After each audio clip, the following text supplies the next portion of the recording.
India can reach the moon. This is the other opportunity to build a big radio telescope. Actually, not that ISRO said this would be a Nobel Prize winning radio telescope.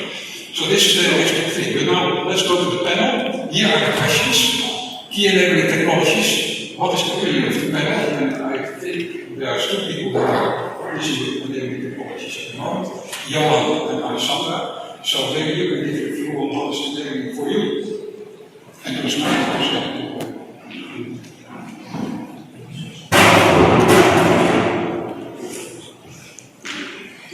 Okay, so hello, my name is Alessandra. I represent INSPACE from the Dutch office. And for us, the key enabler increased the bandwidth of the data. That I had really good discussions over the summer with some of our lead clients. And they just said, yeah, the more data, the better. It's basically like your mobile phone. If you can get more data, the better. You don't even ask for a specific number anymore. We're also seeing that there's a demand to use artificial intelligence in space so that you don't have to send all the raw data down, but only the relevant data, and that enables you to also send either more data or you can increase your sampling rate. And that has also very interesting applications to, for instance, track things that change very fast on Earth and not every 6 days. And the last thing I think is also propulsion. There's a lot of constellations going up there, and we just need to make sure that there's not too much space debris so we can deal with it safely. So, Alessandra, so that also means that you are taking technology that is not space at all, and you bring it to technology when you think about artificial intelligence and so on. So you are actually living from other people's money, maybe in research for you. Yes, so we have received a grant from the European Space Agency to start working on a generic prototype processing platform so that we can use that for CubeSats and run artificial intelligence algorithms on it in space. We want to use that, of course, to use it on our own satellites, but also make it available to all the CubeSat companies out there. Okay. Johan. I'm Johan Leiters from Lens Research and Development. We're a pure play sun satellite manufacturer.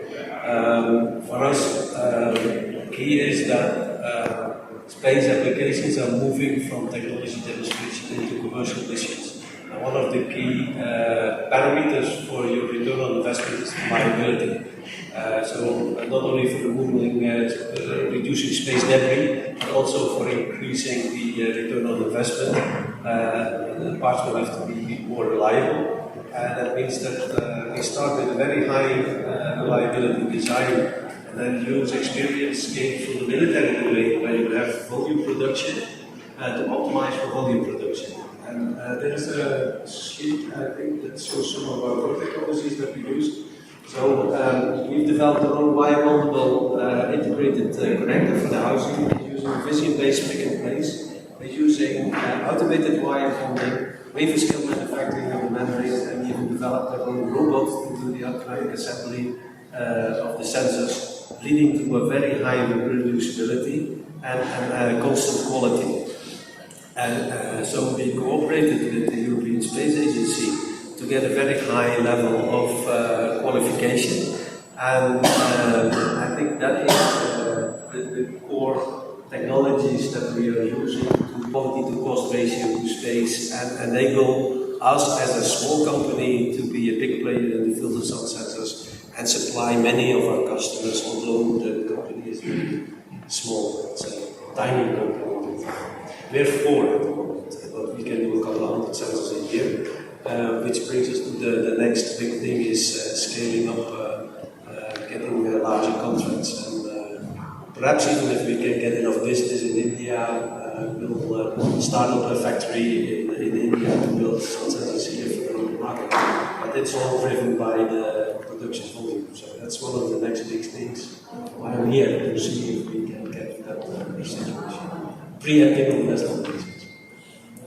Okay, maybe Thomas, you can comment on that. Yes, good afternoon. My name is Thomas Malinauskas. I represent companies at STS, and we are designing, developing, and delivering satellite test and simulation equipment. So it's electronic equipment which allows satellite manufacturers to test their spacecraft subsystems. speed onboard computers, mass memory kits. So initially our history is from delivering this equipment to the big satellite manufacturers, but now we are trying to downscale. Why is it not audible? Sorry? Maybe higher. Higher, yeah. Louder you mean? Yeah. It's better. Perfect. Okay, thank you. So we as a satellite electronic equipment manufacturer, we see digitalization and software-defined radio for TT&C modems as one of the key enabling technologies. So it's basically, instead of sampling analogous signal, we try to digitize the signal and process it somewhere in the cloud. It's one. Maybe you know about the company Amazon. They're doing that already with their modems. And in terms of test and simulation products, EGSC products. Hello? Yeah. Another option is powerful FPGAs. So these. If you hold the microphone closer, they will shut it down a bit. Startup opportunity there. Yeah, maybe it's better. Yeah. So just another aspect is powerful of FPGAs. So these FPGAs allows us to build the products which are capable to process the data much faster and bigger quantities. So, for example, Alexander mentioned laser satellite comm is a new trend, and we are having a product which is called optical modem for future optical ground stations. By having these powerful FPGAs built in our products, we're able to answer the new upcoming trend of satellite laser communication. So this, I would say, Hello. There's a question for you. So you mentioned you build things for big satellites, and now you're doing it for small satellites. Was that a revolution in the company, that you have to change attitude culture? Yes, it's a very good question. So I think in order to be competitive and interested for small companies, new space, new startups, we came up with an idea to make our products modular. So instead of making complex, customized products for big satellite companies, we try to standardize our products and modules of the products that for new space companies we will be able to build our EGSC or test bench as a Lego. We say, okay, if you need this amount of interfaces, this type of data protocols, we say, okay, you select only these modules and we deliver only that product to you. In this case, we became much more competitive towards the new space companies and smaller startups, which typically don't have big funds and their mission budgets are much smaller. Well, you can say something about, I think, the other side of space, the other direction. Oh yeah, that's good. I hope I'm audible quite loud. Alright, so we operate the largest marketplace in the space industry, SatSearch.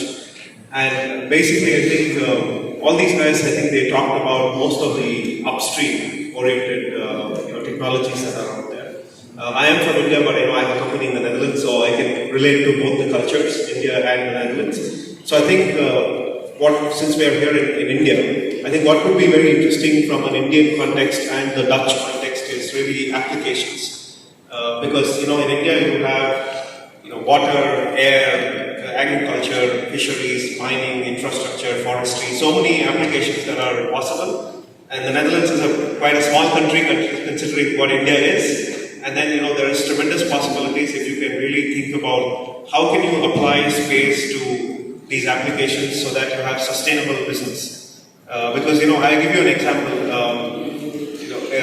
For example, if you look at fisheries, ISRO has done a fantastic technology demonstration. For example, there are about 13 million fishing families in India that depend on fisheries. So one of the applications is using satellite Earth observation to look at potential fishing zones. So basically you map the sea surface temperature and the chlorophyll content on the ocean, and then you map that together and give fishermen where to go and fish. Obviously, in India you don't have big companies that are fishing. Instead, it is small fishing people who have their own boats or so on. So this, you have many advantages because of this, because one, it reduces the diesel consumption on boats.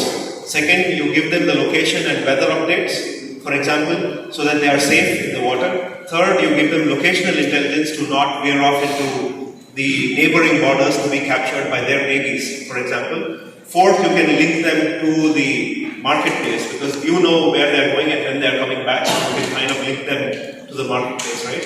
So these are all some of the applications that I think the industry could be thinking about, because I think what ISRO is doing is fantastic job. They have their own missions that are out there, but there is a large enough demand that is coming through from this country where private companies and new space companies can do stuff, and all of this goes back to what technology you're flying and so on.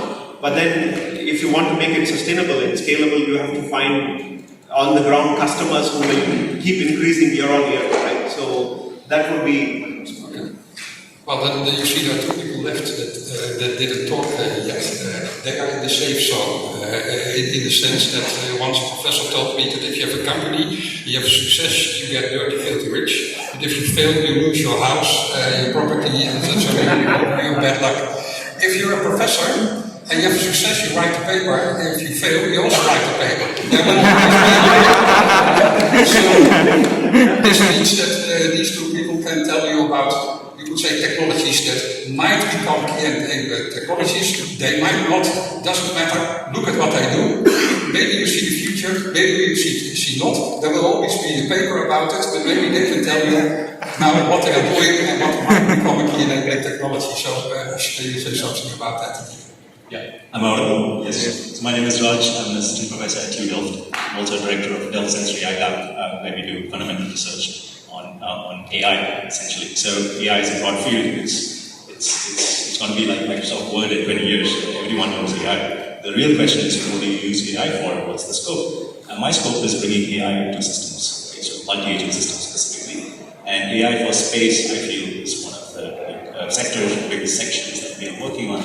And as Sandra mentioned, we do support all the companies in the consortium, the Dutch consortium, to enable AI. So that's the short-term vision. So we do have student teams working on rovers and CubeSats, doing today's things, right? How can we launch, how can we get into upstream activities, how can we launch these systems, and piggybacking on real serious missions, to be honest. And we write papers about it, like Chris mentioned. So we write a paper if we fail, we write a paper in better journals and conferences if we succeed. Right? So, but that also gives us the honor and duty to look beyond the roadmaps of companies. So we ask fundamental questions, which is typically beyond 5 years and 10 years. What could be some of the key enabling technologies in the same direction as what we are doing today, but how do we look further? And OLFAR is one such concept. The Netherlands takes large pride in its radio astronomy culture, and so does India, as GMRT, the National Center for Radiation in India, has a large array of GMRT, which you might know. And the Dutch have also LOFAR, which is a ground-based telescope with thousands of antennas, and that enables us to see as far as the Big Bang, the origins of the universe. So along those lines, that's a moonshot, right? So that's not happening tomorrow, that's happening 10 years from now. And so what are the key enabling technologies which we focus on? And that's no different than what most of you are looking at, which is positioning, timing, orientation, communication, over planetary distances if needed. How can we deploy multi-agent systems beyond a line of sight of Earth and still enable them to be smart enough so that they work autonomously and deliver on the mission that we ask them to do, right? So that's one of the key things that I am constantly thinking about. What happens if there are satellites orbiting on the far side of the moon? What happens if we send satellites in deep space? Not one, not two, what we send, many, right? So those are some of the technical challenges which we look at. And so it's broadly bringing AI to multi-agent systems, and just like how I sort of noticed in many of the stalls here, so you don't go to space overnight, you will start off with smaller systems like UAVs, drones. You sort of test your technologies there and slowly push at higher altitudes towards Earth orbiting LEO, and then look for your real moonshots. So that's the key challenge for TU Delft. And of course, I sound very biased towards AI, and I'm just a small cog in the wheel at TU Delft. We have other faculties, we have but can do very stupid things. What is your vision on intelligent space systems doing stupid things? Do you think about it? Quite a lot, thanks to you and your inspiration, Chris. We do think about them, and I think machines can be trained in a way to be more productive sometimes and cooperative, mimicking bioorganisms that we have on Earth. And you'd be surprised to know, and you would know this most likely, that machines are much more healthier and less conflict-oriented than humans sometimes. We have to work towards that aspect. So you look at the bright future of artificial intelligence. Sure. They want to go to kill us all. No, never. Okay, thank you. In fact, they might sideline us and do a better job sometimes. And then there's VP, as we always, and I always stress that technically research is engineers. Engineers build things, so and then test it. And it could be crap, or it could be a beautiful thing. And VP can tell you something about the things that we build, or which we hope it works. If it doesn't work, you know, it's a paper. But if it works, we have something new, and VP can tell you something about that. Thank you. Usually, I want to fail because that's a very good motivation for learning. As well as I get 2 papers. For failing, I get a paper, and also making it work again, I get other papers. So, and I'm also very short-sighted. So, in that sense, we would definitely do stupid things and fail sincerely. And for most of our students, me and Chris, we are on the panels of some of the exams. Students, we guide together. We are always excited to see students who are sincerely fail because that's when they learn a lot. I work in embedded systems, computer science department. Usually, I work, or I call it as extreme IoT. So, Internet of Things, you know. There are lots of things that you could do and achieve. So IoT can be there anywhere and everywhere. You know the power of IoT to transform applications, services and life and many things. So we know smart cities, smart buildings, smart meetings, so many things smart. So why not smart space, right? And that's what you have on the screen. That's what we built. Me and Chris, we were 2 guides of a student from TU Delft, who is also an Indian. So he built this GNSS module in a record time. If you can guess, any guess?